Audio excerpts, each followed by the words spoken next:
تین نمازیں ایسی ہیں جس میں چار چار رکعتیں فرض ہیں۔ اس میں ظہر کی نماز ہے، عصر کی نماز ہے اور عشاء کی نماز ہے۔ اب اس میں پہلا مسئلہ تو بڑا آسان ہے، لیکن دوسرا مسئلہ تھوڑا سا مشکل ہے۔ اب ایک شخص ایسے وقت میں آیا ہے کہ امام صاحب 4 رکعت نماز ظہر کی پڑھا رہا تھا یا عصر کی پڑھا رہا تھا یا عشاء کی پڑھا رہا تھا۔ اب ایک مسبوق آدمی ایسے آیا ہے کہ اس کی 2 رکعتیں امام کے ساتھ مل چکی ہیں اور 2 رکعتیں رہ گئی ہیں۔ اب آیا وہ 2 رکعتیں جو رہ چکی ہیں امام سے، وہ اس کی پایا تکمیل کس طرح ہوگی، اس نماز کو کس طرح مکمل کرے گا؟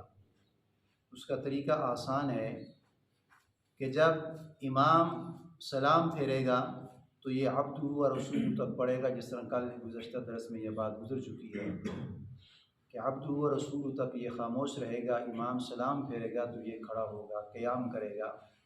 اب جب اس نے کھڑا ہونا ہے تو یہ سب سے پہلے پڑھے گا سبحانک اللہم سے، اس کی سٹارٹنگ ہوگی سبحانک اللہم، اعوذ باللہ، بسم اللہ، سورہ فاتحہ، سورہ اخلاص۔ پہلی رکعت میں رکوع، 2 سجدے، پھر کھڑا ہوگا۔ پھر دوسری رکعت کے افتتاح میں یہ پھر بسم اللہ، سورہ فاتحہ، سورہ اخلاص، رکوع، سجدہ اور قاعدہ مکمل کر کے اس کی نماز 4 رکعت والی مکمل ہو جائے گی۔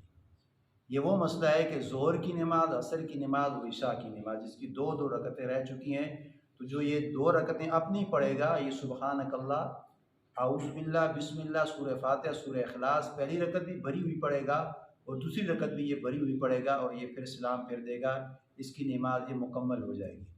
اب جو دوسرا مسئلہ ہے، ایک شخص ہے، اس کی 3 رکعتیں رہ چکی ہیں اور 1 رکعت امام کے ساتھ ملی ہے، اور یہ بھی وہی مسئلہ ہے، ظہر کی نماز پڑھ رہا ہے یا عصر کی پڑھ رہا ہے یا عشاء کی نماز پڑھ رہا ہے، یعنی امام سے 3 رکعتیں اس کی چھوٹ چکی ہیں، اس نے 1 رکعت پڑھی ہے امام کے ساتھ۔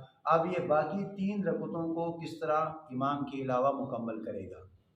اس کا طریقہ یہ ہے کہ امام کے ساتھ اس نے آخری رکعت میں ملا ہے، 3 رکعتیں اس کی رہ چکی ہیں، تو امام کے ساتھ یہ عبدہ و رسولہ تک پڑھے گا۔ عبدہ و رسولہ پڑھنے کے بعد جب امام اسلام پھیرے گا تو یہ اللہ اکبر کہہ کے قیام کرے گا، کھڑا ہو جائے گا۔ جب یہ کھڑا ہوگا تو اس نے سب سے پہلے پڑھنا ہے سبحانک اللہم، پھر اعوذ باللہ، بسم اللہ الرحمن الرحیم، سورہ فاتحہ، اور جو صورت اس کو بآسانی یاد ہوگی وہ صورت پڑھے گا۔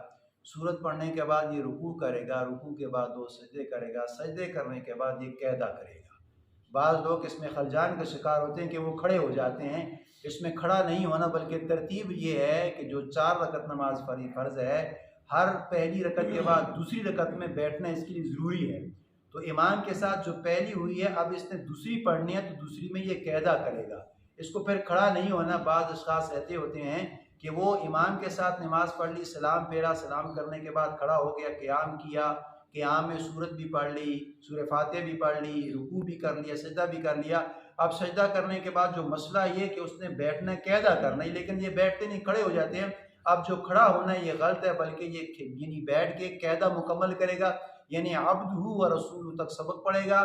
سبق پڑھنے کے بعد یہ پھر کھڑا ہوگا اور اس نے جب تیسری رکعت کے لیے کھڑا ہونا ہے، اس میں بسم اللہ الرحمن الرحیم، اعوذ باللہ، بسم اللہ، سورہ فاتحہ، سورہ اخلاص، پھر اس نے رکوع کرنا ہے، سجدہ کرنا ہے۔ اب رکوع سجدہ کرنے کے بعد یہ پھر تیسری رکعت کے لیے کھڑا ہو جائے گا۔